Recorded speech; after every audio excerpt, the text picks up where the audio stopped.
right here. Ever thought about finding your center, your soul, by hooping?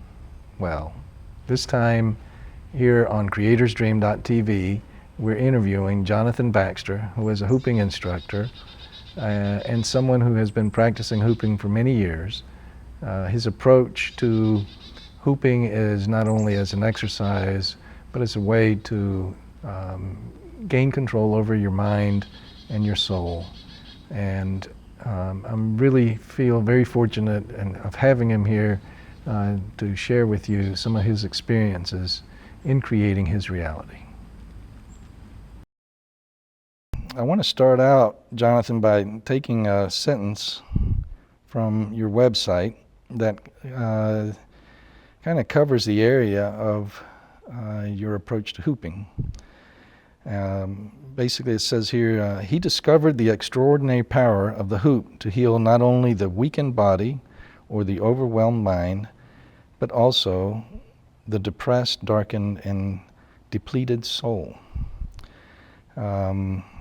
This is an interesting concept because for me, when I look at hooping, I think about when I was a little boy and I just used it for having fun and just hooped away.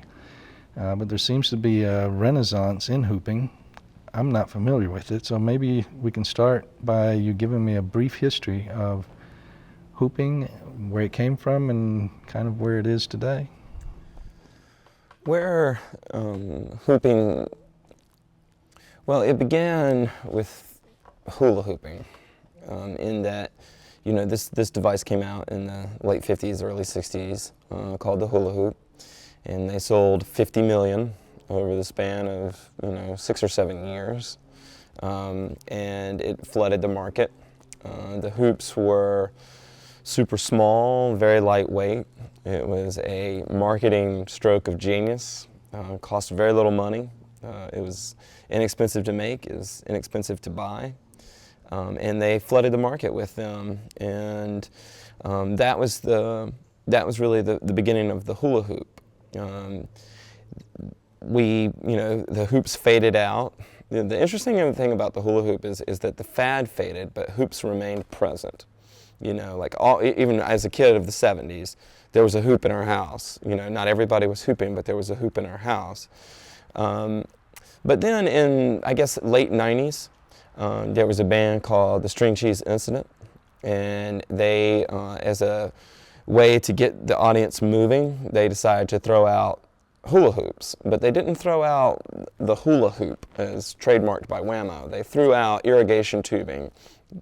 Big irrigation tubing size hoops, 5 feet across.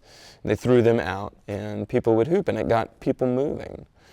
And that began one stream of its resurgence, of hooping's resurgence. Then there was a woman named Anna Reichenbach who took hoops away from string cheese, away from the jam band scene, and into the rave culture. And when she took that into the Burning Man / rave club culture, it attracted a different following. And I am a part of that fork. I have never heard a string cheese song. From there, hooping was introduced to several people. They got into it, and then it forked that many more times. And I'm part of another fork where it went meditative, away from merely performance enhancing, or as a toy, as a way to get people moving. It became the soul activity. But it wasn't until much later that hooping changed my life, where it became a daily practice. And the way that hooping became a daily practice for me was that I had hooped a couple of times, more than a couple of times. I had been hooping for a while, but not with a practice, like picking it up and doing it here and doing it there. But then I broke my collarbone and got some maybe questionable advice or heated advice incorrectly or whatever, and my shoulder atrophied or began that process of atrophication, and I decided that I would try to use the hoop as a way to rehab my shoulder. So I started hooping every day in a non-traditional way. Instead of spinning the hoop around my waist, I was, holding it and throwing it around and allowing its weight to pull my arm out and loosen my torso up. And I did that, and it worked. And at the end of the process, well, I wouldn't say at the end, but at some point during the process, I realized that I was being healed in ways that had been unexpected. And so in your teachings, when you're teaching your workshops, I guess you've learned that in the hooping, that you've been able to center yourself, and therefore you're able to be your true self. So I'm assuming that what you're doing in your workshops and what you're teaching is more than just how to hoop, but for people to be able to learn how to center themselves and to find that place. When I think about hooping in your version of it, I look at yoga. People practice yoga, meditation. There's many different ways of trying to find that center place, and you seem to have been able to find it through this particular type of exercise, the hoop. And to me, one of the beautiful things about it is all the symbolism behind the circle and the touching of your body, which kind of goes into wanting me to ask you, why is it that you use a blindfold? I mean, where did that come from, and how does that help you? Well, it's a great question because it all connects there. Ultimately, there were a couple of reasons. I mean, one of the most obvious reasons is actually one of the most trivial reasons, was that I used to hoop in my backyard, and I was, a male in NASCAR country, and, it's a very machismo society, myself included, like I contributed to that thinking. And I would just get embarrassed when people would walk by and see me hooping in the backyard. I'd have these like two, old school home stereo speakers, like with the laminated wood thing, and all it out there, and and I'd be playing like hip hop really loud, and I'd be out there, and as soon as I would see somebody walk by, I would stop hooping and just pretend that I was just out in the backyard.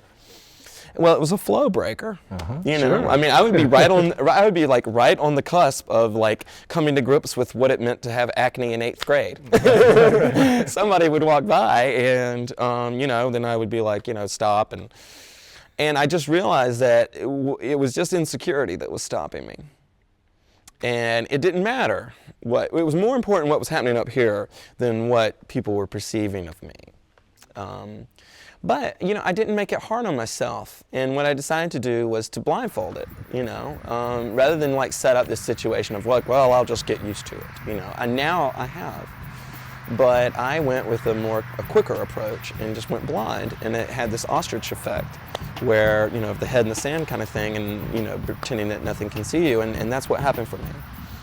Now, what was cool about that, and one of the things that I think is good, is that when we take on our insecurities, sometimes they chase us right into their own extinction.